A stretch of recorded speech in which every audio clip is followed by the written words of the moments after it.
Hey there Beat Academy members, and welcome to this new breakdown video.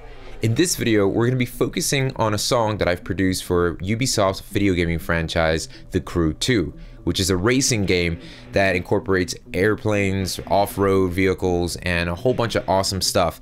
So there were loads of songs that I was able to work on that have a lot of high energy, and it was a real thrill to be a part of.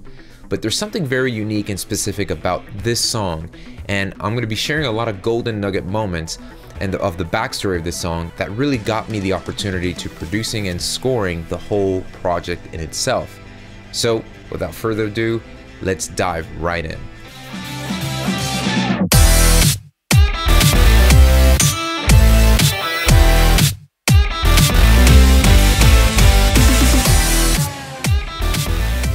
So I'm going to start this from the build-up into the drop, or the chorus, the main focus of this track. So let's start from there.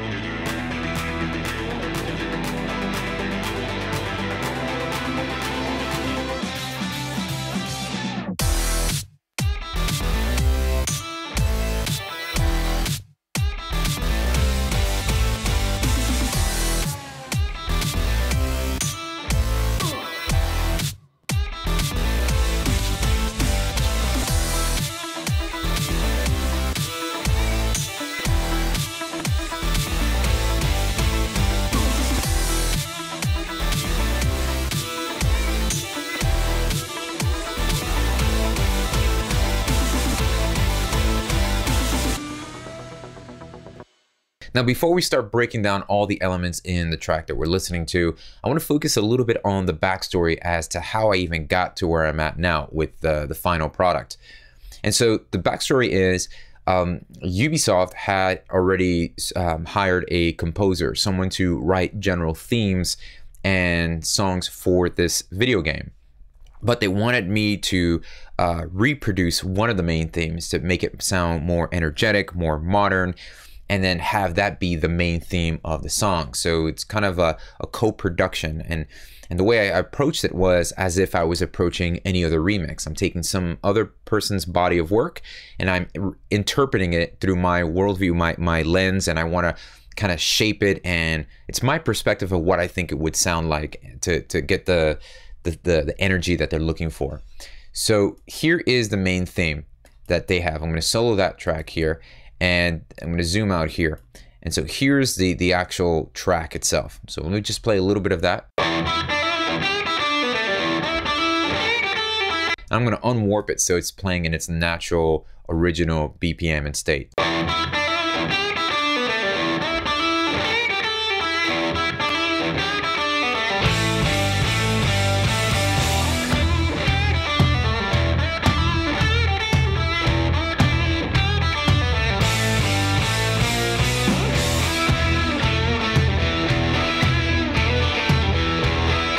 So very garage, very rock, grungy type of thing. And so I liked it. I liked it. And so I immediately envisioned where I wanted to go with it. So what I did beforehand, before the stems were even sent to me, and what I did was they sent me just their theme with the drums and everything in there.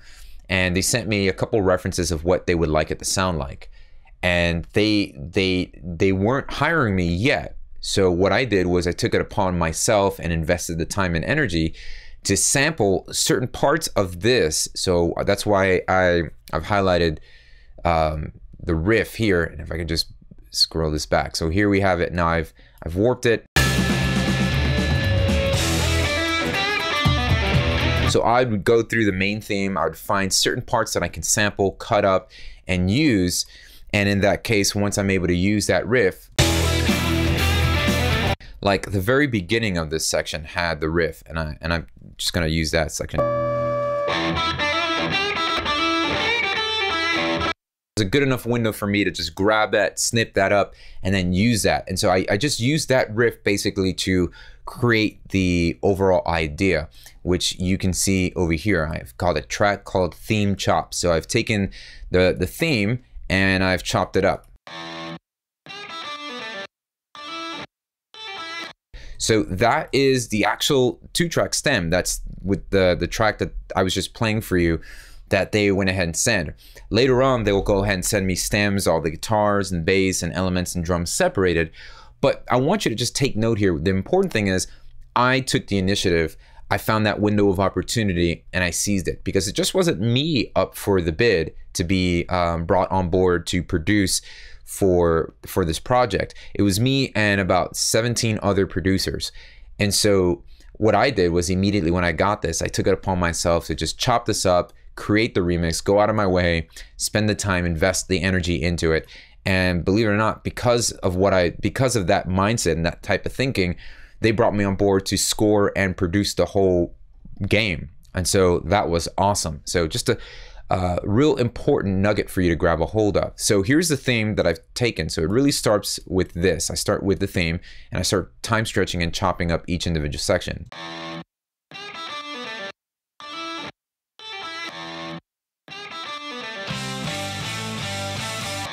So I keep those drum fills and splashes in there. And then I like the vibe that it gave. So I used that riff that I created and I started programming drums around it. So let's go ahead and dive into that. So let's go over here to this drum bus and solo that, and that's gonna allow all the drums to play.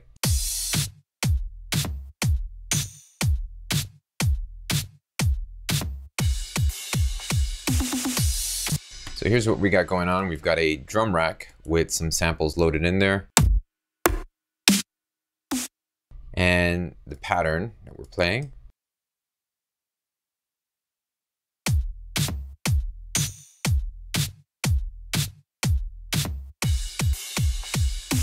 Nice little turnaround fill loop type of thing. Then we have another, so we've got 2 drum racks. There's another drum rack here. I'm gonna mute this one out. Now, what's the purpose of this? Why have 2 drum racks? Well, I initially started with these drums here. Let's see. This is the first drum I started with.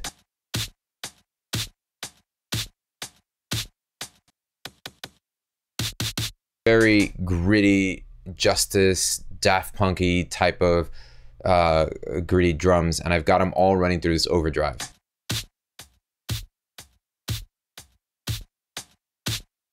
So I wanted these drums to be the grit, and I wanted the other drums that I played to be the beef. So we've got the grit and the dirty, crusty drums.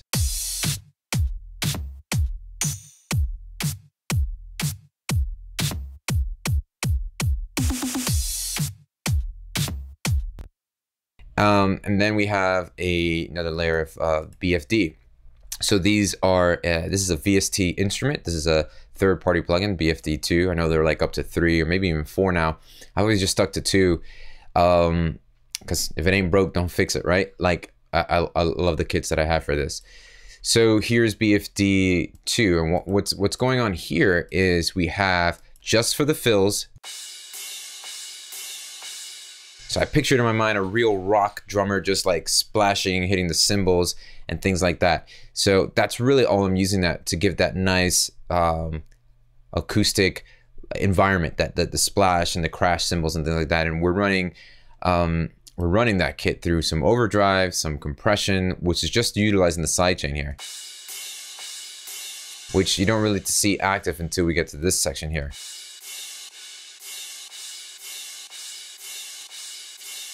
And an EQ, and well, 2 EQs. We've got the Ableton 8 EQ to carve out some specific frequencies. And then I'm using the Poltec EQ to really boost some 10K over here. So we're, and yeah, I think we're dipping a little bit of that low mid. So just have that EQ on there to kind of shape the high end of that, and the drums are pretty straightforward. It's just that group going on all the time. We've got the kick, snare layered, so let's just solo the whole drum bus.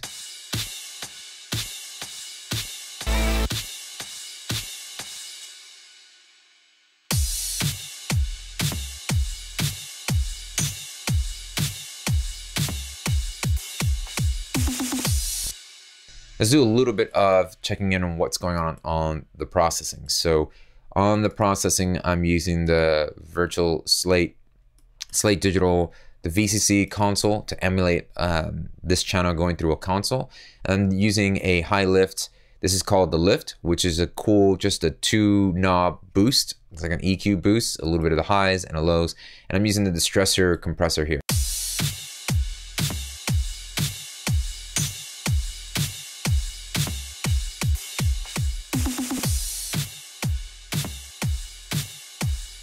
You could really hear the depth just leave the drums, like almost like the soul of the vibe of the drums just immediately leave when I bypass all the plugins. I'll go one by one.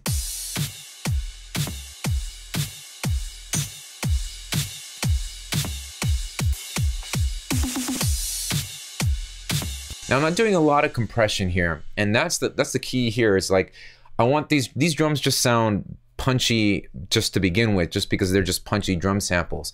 So I'm not doing a lot of compression on the individual drums. I'm not going like I need to compress them more, because it doesn't really make sense to do that. I don't need to compress already sampled punchy drums. They just sound good. I'm compressing the whole drum bus together so that all those drums that I've put together, even though they're from different sample kicks or sampled different places, I'm compressing the drum bus so that it can all somewhat be glued together in a cohesive representation of like one massive drum kit. So that's kind of why I'm doing slight compression on the drum bus.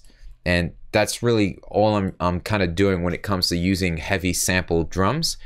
Now, if you're doing, you know, live drum samples or recorded drum stems, yeah, that would make sense, because you're using those tools, compression and EQ, to shape those drums, and then you're still using some bus compression to just tighten everything together. In this case, the drum compression is really just used to give the overall drums just a little bit tighter and glued together, so to speak.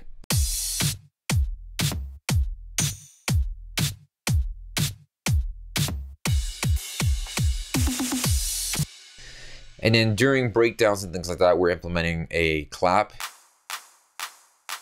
So we have like an 808 clap going on here, and just like a hi-hat, and another like a cymbal here. So a hi-hat, another hi-hat loop, and then the clap. And that's what's going on during like the build-ups and breaks and things like that.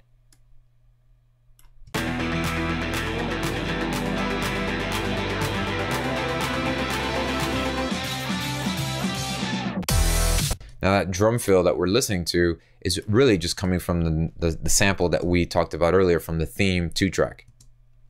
So that's where we're getting this from. And there you go. All right, let's go ahead and move over to the synths. Now the synths are gonna be made up of 3 different instruments all grouped together to create one giant sound. And so here is my main riff group, which is compiled of the 3 different synths. And so the way I think of layering is I want to make sure that the layering captures a specific characteristic of that frequency spectrum. So what I mean is I won't have just 3 of the same synths just layered on top of each other for no reason. I have 3 distinct different sounding synths that cohesively create one giant type of synth. And so my mind is thinking, okay, I'm going to get and usually a lot of times, a lot of the records that you hear that are in this vein are doing that. They're layering multiple sounds together that complement each other to get a unique product at the end. So let's just solo this over here, and I'll walk you through each of the sound designing for each of the layers.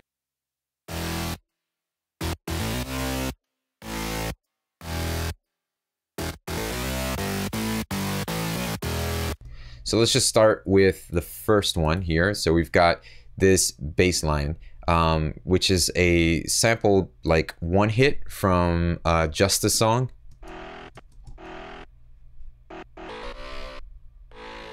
So that's the sound there. So if I were to trigger it or play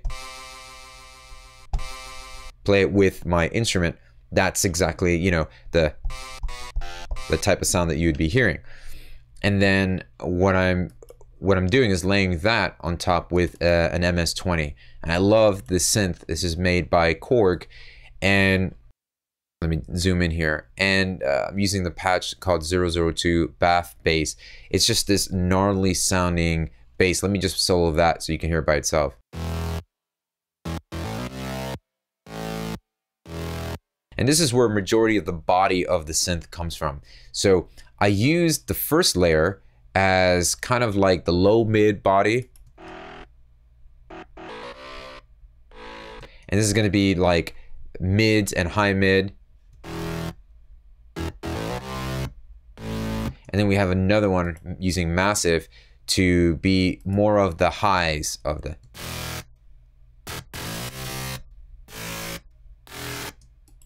And so this is just a patch in massive alone, not a lot of processing going on.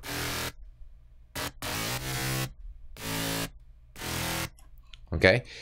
And for those of you who are using massive or use that, I'll be sure to implement that patch in this breakdown so you can download the patches that I'm using and follow along as well. So what is going on? So the majority of work is happening to the main body, the MS-20. He's the spotlight guy, and the other two layers are really supporting, crafting, and shaping the overall sound as well. So we've got the MS to the 20. I was using some over-the-top dynamics, but I just bypassed. I didn't like what it was doing to it by itself. But I do use the OTT multi-band dynamic processor on the overall group together. So we have some saturation going on, some utility to bring down the gain, and then I'm boosting up specific frequencies here. So let's bypass this.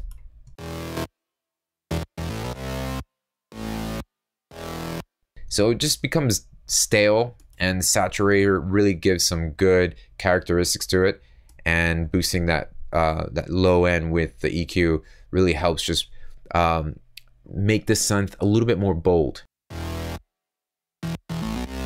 So let's put the three together, and now what we're going to do is go to the group itself and check out what we're doing as a bus. And what I mean by that is we're summing all of these three layers, we're sending them to one track where all of the audio is going to meet, and we're going to treat all that audio. So if you were to think of it as like summing is the process in which, you know, many different rivers, so think of them as rivers, each instrument or each channel is a river, and all those rivers finally meet up at one ocean or one body of water. Well, that body of water is the group track or the bus, right? So my drum bus, or my lead or background vocal bus, or in this case, my main riff synth bus. So I kind of just grouped the track to do that in Ableton Live. So we've got some over-the-top compression here, over-the-top multi-band dynamics, which is really just squashing the lows, the mids, and the highs, and just dialing about 38% of that. Some EQ to boost this certain frequencies up in the mix overall, as I now see the balance between the synth and all the other elements in the tracks, and some sidechain compression.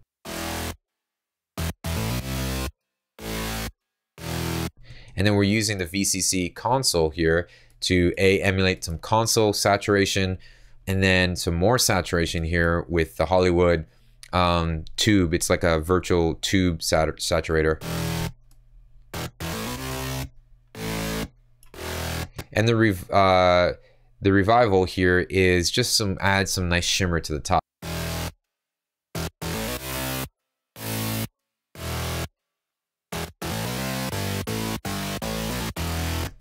And then this is also going to get layered with a sub. So we're going to have a sub bass line here, just following along with the notes. And so let me put the sub in there, and you can see the whole, you know, spectrum, just the whole balance, and it would feel a lot much more richer with the sub in place.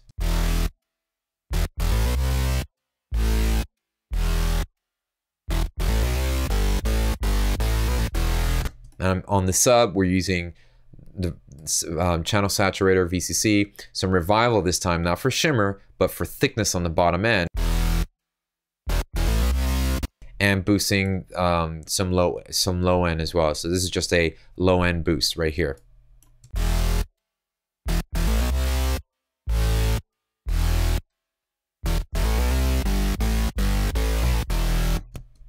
So let me go ahead and bypass everything on the synth bus here, and you'll see the difference of what this is doing.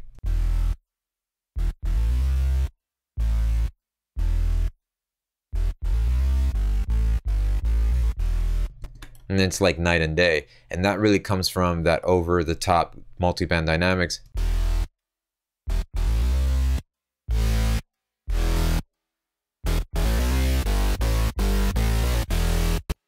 So cool. And then we have on top of those, we've got some keys being played here. So we've got organ stabs. So I'll start off with this here. We've got an organ stab that I'm using from Contact. And here's the patch. This is a vintage organ patch. And I think it's this is from the add-ons from the vintage organs pack that you can, expansion pack that you can buy for Contact. So we've got that in there, and it's just a basic B3 organ with some saturation, and again, the virtual constant control. Now you're going to be seeing this on every channel because the whole point of this is just to add that analog color to every individual channel. And that's why I use that on every channel, and it just adds another layer of thickness to the overall mix.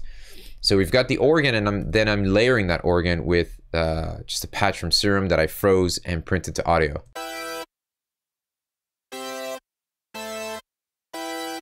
Which can be replicated with a sawtooth.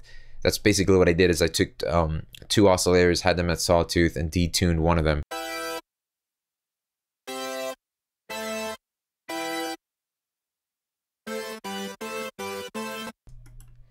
And then we have this bass station, but this is not being used. I was using an external instrument here. That's why this is turned off.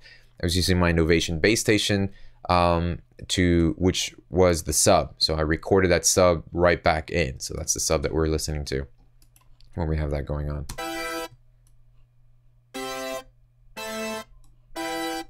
So it's really straightforward. You got the drums and the synth. So let's go ahead and listen to all of them together now.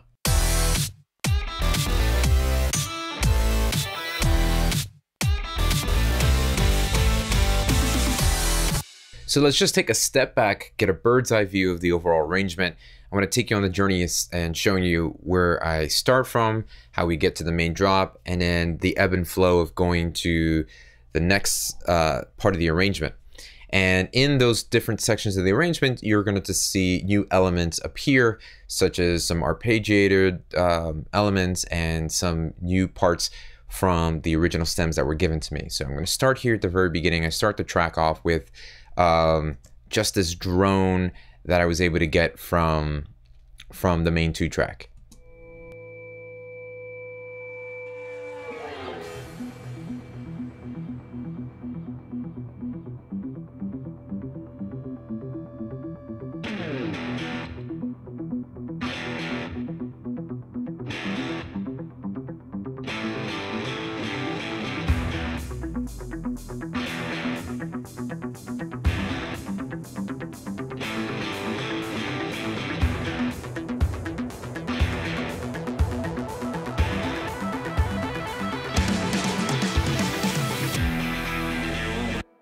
Let's focus on this arpeggiator here, because what I'm thinking mindset wise is the arrangement is my goal is to get to that drop, to get to the part where it just really drop kicks you in the face.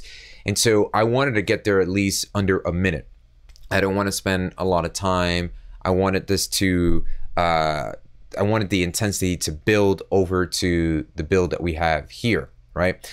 So kind of just stripping things down, keeping the same key, and just kind of as if, and the way I'm thinking was like if there was a lion hiding in the bush ready to pounce on its prey. That's kind of the atmosphere that I'm trying to create here. Just real subtle, real chill, and a lot of the stuff that can help do that are these arpeggiated elements that get filtered in.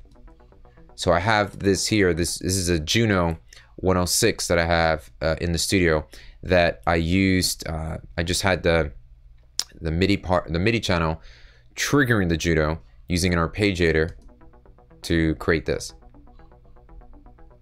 And the similar setup would be for this guitar mute. So I have it layered with this guitar muted track. And so we have an arpeggiator here from the MIDI devices in Ableton Live.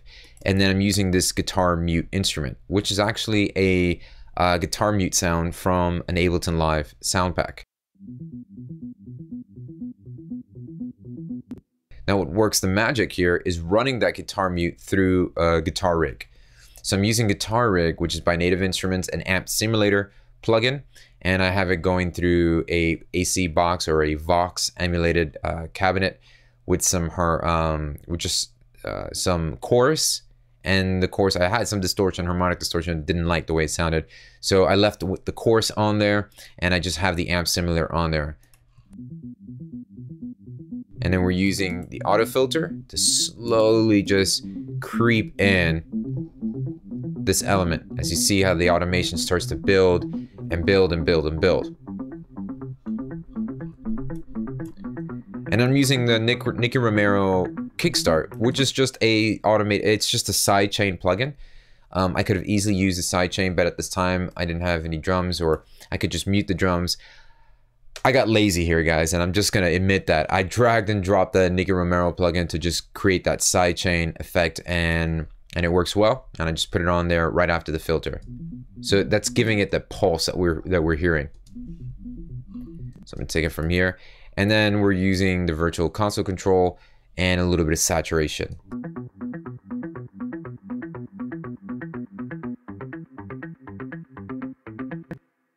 So then we have guitars. So this is actually some guitars that I tracked myself. So this is me playing some guitars that I've stacked them up. So let me solo these guys here. And so this is literally just the guitar part here. Now, I'm not the greatest guitar player in the world, so I just made sure to just plug the guitar in and strum a couple power chords and riffs there. And so each individual track is running through a Marshall amp simulator through Guitar Rig.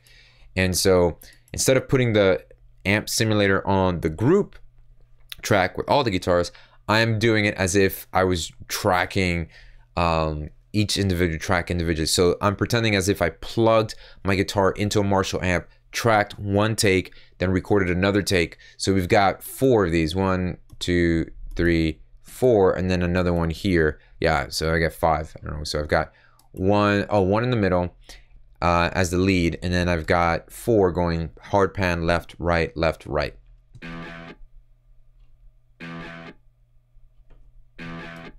And that's just to help emphasize the main riff that we hear.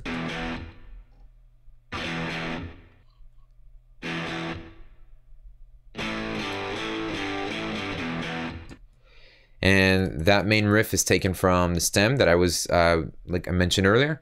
So I just found that riff, looped it, and did a little EQing, some virtual mix console stuff to give it some saturation. And that's what we have going on for the guitars at the very beginning. And the hi-hats from the BFD. And I'm using a stomp here, like this is a stomp sample, just a nice little kick. Just to emphasize the, give a nice little stamp there saying, hey, something's coming, and just create that epic atmosphere.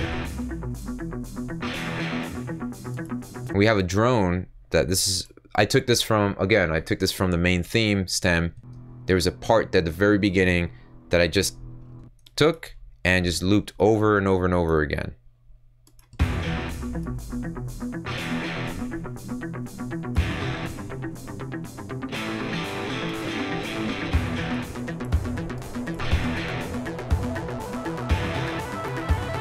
And then we have a finger tap here. This is me playing guitar again. I'm just kind of showing off my unskillful guitar playing.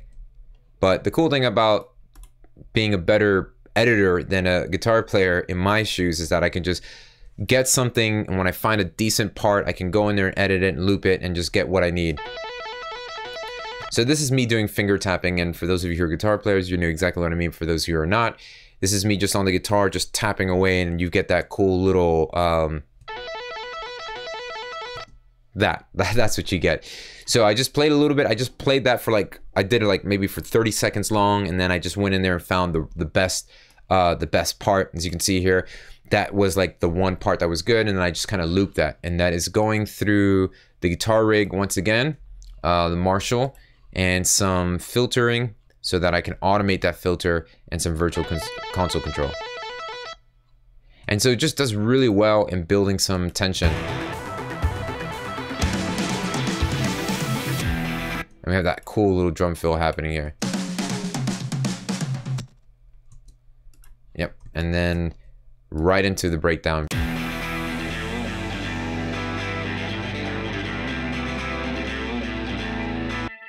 Organs come in. And the bass line kicking in here. This is from the Novation bass station.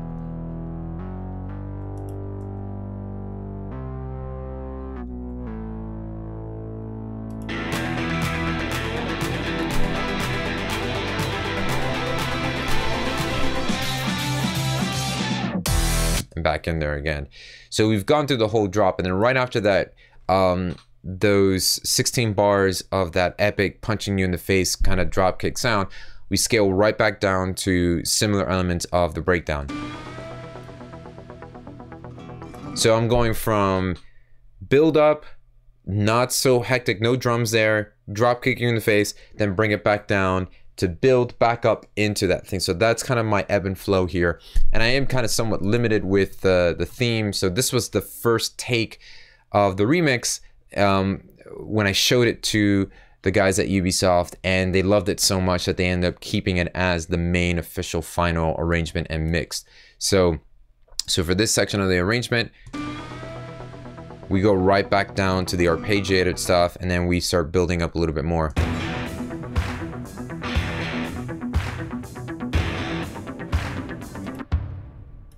So we got these big drums going on here.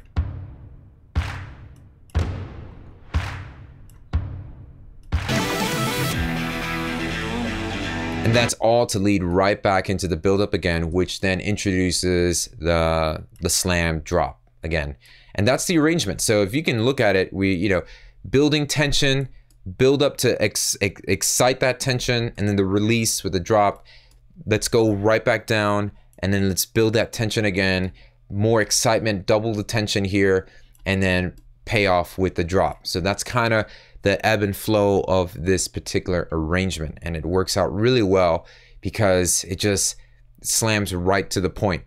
And didn't have to go that crazy with the overall like musicality of different chord changes and things like that. This was just intense energy and straight to the point kind of thing, because that's the nature of the video game that this was for, and the request. I knew that that was going to be kind of more or less hitting the target that I wanted to hit. So it went over really well, like I said, because I was able to actually present this in such a quick turnaround fashion without them actually expecting this remix to be done. It actually ended up me getting the whole gig to begin with. They were like, man, this was awesome, this was great, and the turnaround was quick. Would you consider jumping on board to actually score the whole video game? And I was like, no. Yeah, of course. So I hope what you gather from this whole breakdown is not necessarily just what I'm doing to the elements, but the overall concept and the mindset of, finding these opportunities that you can take advantage of and approaching it as being the hero of the day, so to speak, because then you're bringing this unique value to a circumstance and situation that'll ultimately open so many doors of opportunities for you. Now, really quickly, I want to walk you through what I'm doing on the master bus side of things. So here I have the master bus. I'm going to click that, and we have a virtual control or virtual console control, but this time instead of using the channel preset, I'm using the mix bus preset, and that way I can group all the virtual console controls. They're all grouped to channel 1. So if I wanted to bypass every single VCC plugin in the session, I can just hit this and that'll bypass it, and I can see the difference that it makes. So I'll do that now for you.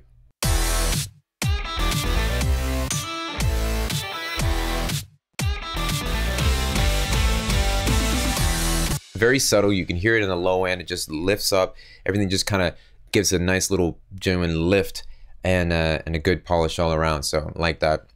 And then after that, I'm doing a saturator using the London tube saturator, just gives some extra boost in that low mid, but just some good overall saturation.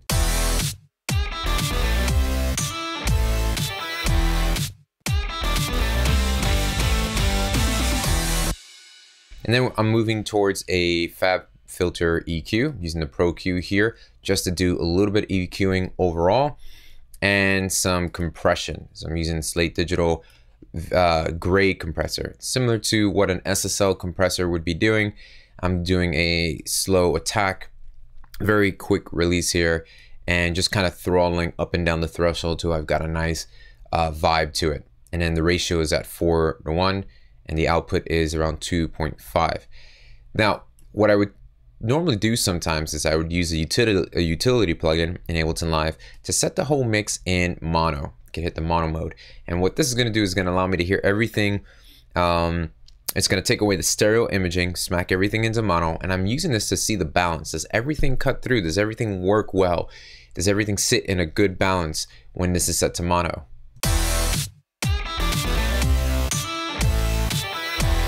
So I can probably boost the synths up a little bit more.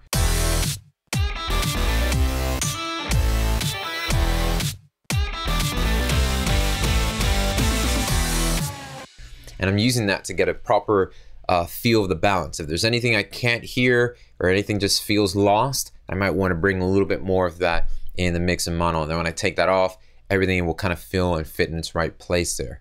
Now here's a plugin that I like using from Ozone, and it's called the Tonal Balance Control. And what this is going to do is this is going to give me a reading of the overall tonal balance. Do I have too much low end? Do I have too many highs? Too much mids going on in here? And they're scaling this based on bass heavy music. And what they've done is they've done a huge collection of bass heavy music, whether it's trap or EDM, that's really bass heavy. And they've given me a scale, more or less a guideline to go by. They have one for modern, a modern kind of, guideline. And so what's really cool is you can use this to kind of scope out more or less what would be a good placement tonally. And so if I play this,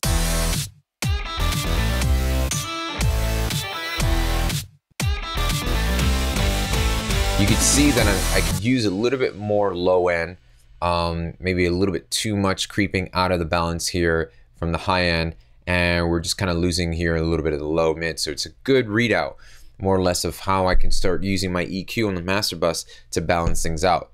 I could also use a specific song for a reference spectrum. So I can go over here and select the target curve from an audio file. So I'm going to go into my Ableton Live projects, the Crew 2, and I've got a good reference here. So I'm going to use that. So it creates the curve based on that reference. Now I can see what my song would sound like, the mix bus, going through this curve.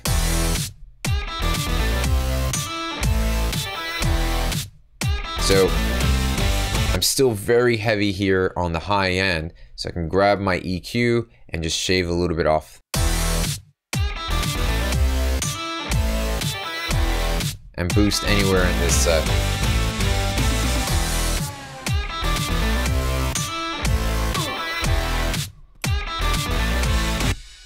Maybe I want to go a little bit specific, maybe just change that high shelf to a high cut, and then just start navigating this around, moving the cue up like this.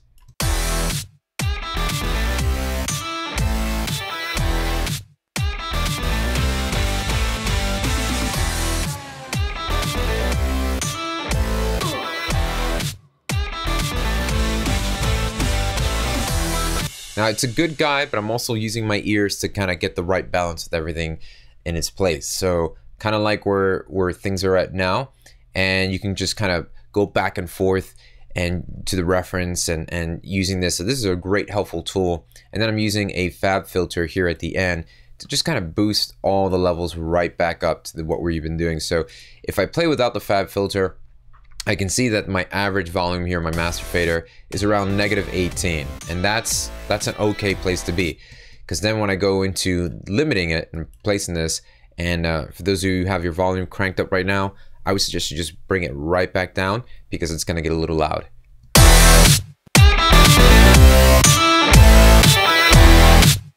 I can now gain, I can crunch all that back, and I still won't lose any of the punchiness and the intensity and the dynamics of my.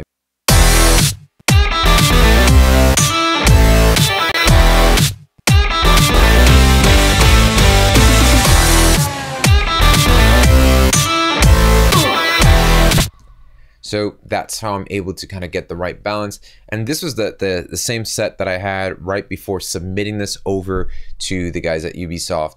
And it's what I got the green light for. I got the thumbs up from this.